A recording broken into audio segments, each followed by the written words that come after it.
সব মানুষ আমাদের শত্রু, সব প্রাণী আমাদের কমরেড। কি অসাধারণ আর শক্তিশালী একটা কথা, তাই না? জর্জ অরওয়েলের বিখ্যাত বই অ্যানিমাল ফার্মের একেবারে শুরুতেই ওল্ড মেজন নামের এক বয়স্ক আর দারুণ সম্মানিত শূকর ঠিক এই কথাটিই বলে ওঠে। আর এই একটা মাত্র বাক্যই কিন্তু পুরো গল্পের ভিত গড়ে দেয়।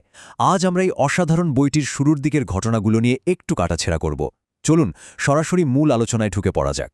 আজকের এই আলোচনার মূল বিষয় হল অ্যানিম্যাল ফার্ম, একটি বিদ্রোহের ব্যবচ্ছেদ।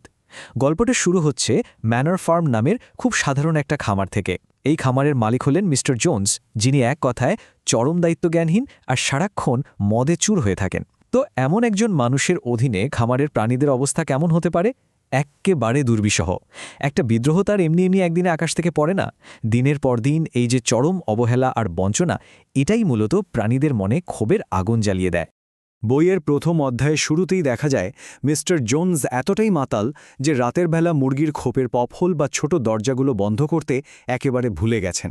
এই যে একটা চরম গাফিলতি, এটাই কিন্তু গল্পের মোড় ঘুরিয়ে দেয়। মিস্টার জোন্সের এই মাতলামির সুযোগটা পুরোপুরি কাজে লাগায় ওল্ড মেজর। রাতের ঘুটঘুটে অন্ধকারে খামারের বড় শস্যাগারটিতে সে একটা গোপন সভার ডাক দেয়। একটু ভেবে দেখুন, মানুষের ছোট্ট একটা ভুল কিভাবে এত বড় একটা বিপ্লবের নিখুঁত সুযোগ তৈরি করে দিল। সেই গোপন সভায় ওল্ড মেজর সবার দিকে তাকিয়ে খুব গভীর আর দার্শনিক একটা প্রশ্ন ছুড়ে দেয়। আমাদের এই জীবনের প্রকৃত রূপ আসলে কি? সে খুব সুন্দর করে বুঝিয়ে বলে যে তাদের এই জীবনটা আসলে নিছকই কষ্ট আর পরিশ্রমে ঘেরা, আর আয়ুও ভীষণ ছোট। সারা দিন হাড়ভাঙা খাটুনি খাটতে হয়, খাবার মেলে ঠিক ততটুকুই যাতে ধুকধুক করে প্রাণটা বেঁচে থাকে, আর কাজের ক্ষমতা ফুরিয়ে গেলেই জোটে নির্মম মৃত্যু। এই নির্মম সত্যটা খামারের প্রতিটি প্রাণীর মনের গভীরে একদম গেঁথে যায়।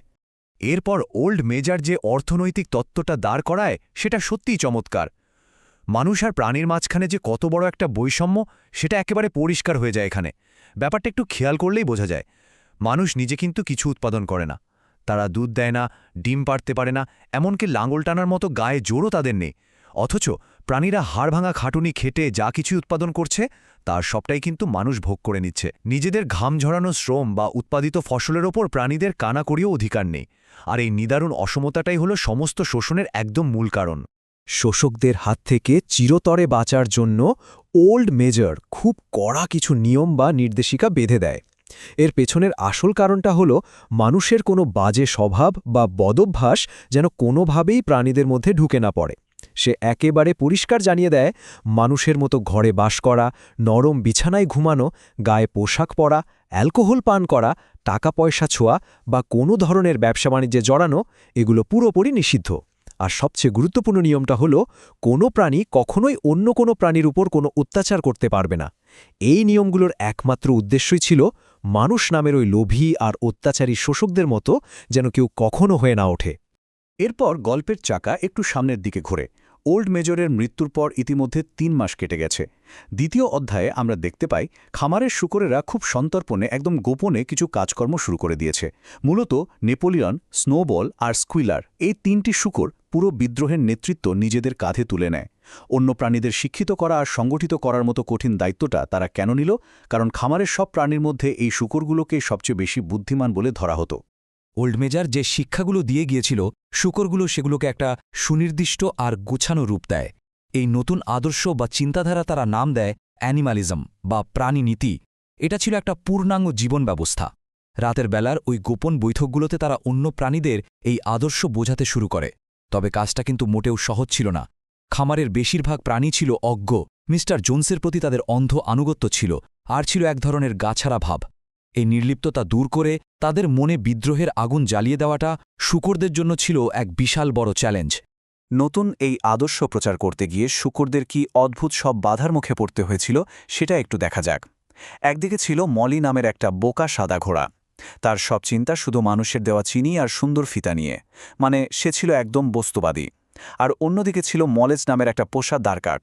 সে আবার সারাক্ষণ আকাশে ভাসমান এক জাদুকরী সুগার ক্যান্ডি মাউন্টেন বা মিষ্টির পাহাড়ের গল্প শুনিয়ে বেড়াত। তার এই কল্পনাবিলাসী পরকালের গল্প শুনে প্রাণীদের মনোযোগ অন্যদিকে সরে যেত। এই বস্তুবাদ আর আধ্যাত্মবাদের বিভ্রান্তির সাথে লড়াই করাটাই ছিল অ্যানিম্যালিজমের প্রথম আর সবচেয়ে বড় পরীক্ষা।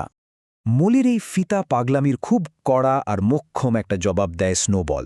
তার সেই তীক্ষ্ণ কথাটা ছিল, ফিতার চেয়ে স্বাধীনতার মূল্য অনেক বেশি। স্নোবল একেবারে চোখে আঙুল দিয়ে দেখিয়ে দেয় যে মানুষের দেওয়া ওই সুন্দর ফিতাগুলো আসলে কোনো আশীর্বাদ বা সাজগোজের জিনিস নয়, বরং ওগুলো হলো দাসত্বের নির্লজ্জ প্রতীক। মানুষের তৈরি কোনো জিনিসই প্রাণীদের আপন হতে পারে না। এই একটা যৌক্তিক কথা খুব সহজেই বুঝিয়ে দেয় যে কোনো ধরনের পরাধীনতার চিহ্নকেই ছুঁড়ে ফেলা কতটা জরুরি। ঠিক কিভাবে হট করে এই বিদ্রোহটা ঘটে গেল, চলুন সে ঘটনাগুলো একটু দ্রুত মিলিয়ে নিই। শনিবার রাতে মিস্টার জোন্স রেড লায়ন পাবে গিয়ে একেবারে আকণ্ঠ মদ গিলে মাতাল হয়। রবিবার সারাদিন কর্মচারীরা কাজে ব্যাপক ফাঁকি দেয়, আর বেচারা প্রাণীদের দানাপানে কিচ্ছু দেওয়া হয় না। এরপর রবিবার সন্ধ্যায় ক্ষুধার তীব্র জ্বালা সহ্য করতে না পেরে একটা গরুর স্টোর শেডের দরজা সজোরে ভেঙে ফেলে। আর ঠিক ওই মুহূর্তেই শুরু হয়ে যায় স্বতঃস্ফূর্ত এক আক্রমণ। কোনো পূর্ব পরিকল্পনা বা ছক্কষে নয়, স্রেফ পেটের দায়ে আর বেঁচে থাকার তাগিদে প্রাণীরা একজোট হয়ে খামারের সব মানুষকে পিটিয়ে তাড়িয়ে দেয়। এমন অপ্রত্যাশিত একটা জয়ের পরপরই প্রাণীরা কিন্তু খুব সুশৃঙ্খলভাবে বেশ কিছু পদক্ষেপ নেয়।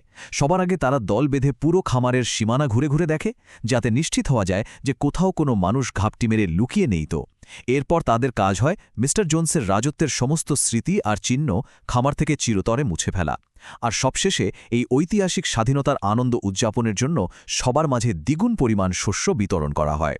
মুক্ত হওয়ার পর এটাই ছিল তাদের বহু প্রতীক্ষিত প্রথম পদক্ষেপ আর স্বাধীনতার এক অভূতপূর্ব আস্বাদ। জোন্সের রাজত্বের চিহ্ন মুছে ফেলার জন্য উঠানে এক বিশাল আগুন জ্বালানো হয়, আর শুরু হয় এক দারুণ ধ্বংসযজ্ঞ। যে জিনিসগুলো দিয়ে তাদের ওপর এতদিন নিপীড়ন চালানো হতো সেগুলোই এবার আগুনে পোড়ানো হয়। কুকুরের শিকল, খাসি করার ওই নিষ্ঠুর ছুরি, চোখের ঠুলি আর পিঠের দাগ ফেলে দেওয়া ঘৃণ্য চাবুক সবকিছু একে একে জ্বলন্ত আগুনে ছুঁড়ে ফেলা হয়। ভাবা যায় দৃশ্যটা কতটা শক্তিশালী ছিল। এমনকি বক্সার নামের সেই বিশাল আর একনিষ্ঠ ঘোড়াটা, যে কিনা গরমের দিনে মাছি তাড়ানোর জন্য একটা খড়ের টুপি পরত, সেও কিন্তু গায়ে কোনো পোশাক না রাখার নিয়ম মেনে তার সেই টুপিটা নিজের ইচ্ছেতেই আগুনে ফেলে দেয়। 7। এই 7 সংখ্যাটা এখানে প্রাণীদের সেই বাঁধ ভাঙা আনন্দের এক বিশাল প্রতীক। দ্বিগুণ খাবার পাওয়ার পর চরম উত্তেজনা আর খুশিতে আত্মহারা হয়ে তারা তাদের নতুন রণসঙ্গীত বিস্টস অফ ইংল্যান্ড গাইতে শুরু করে। আর সেটা একেবারে শুরু থেকে শেষ পর্যন্ত পরপর 7 বার গেয়ে উঠে তারা। বছরের পর বছর ধরে তাদের বুকে যে কষ্ট আর পরাধীনতার গ্লানি জমেছিল, তা যেন এই গানের প্রতিটা সুরের সাথে নিমেষেই ধুয়ে মুছে যাচ্ছিল। এটা ছিল তাদের বিজয়ের একদম চূড়ান্ত উল্লাস। আমরা আজকের এই আলোচনার একেবারে শেষ প্রান্তে চলে এসেছি। খামার থেকে সেই অত্যাচারী কৃষককে তাড়িয়ে দেওয়া হয়েছে, নিপীড়নের সব হাতিয়ারও পুড়িয়ে ছাই করে দেওয়া হয়েছে। কিন্তু এখানেই কি গল্পের শেষ? একটা বিরাট প্রশ্ন কিন্তু থেকেই যায়। এই প্রাণীরা কি সত্যি তাদের ওই বহু আকাঙ্ক্ষিত নিখুঁত সমতা বজায় রাখতে পারবে, নাকি সময়ের সাথে সাথে এই ক্ষমতা পেয়ে তাদের নিজেদের ভেতর থেকেই নতুন কোনো শোষক বা প্রভুর জন্ম হবে?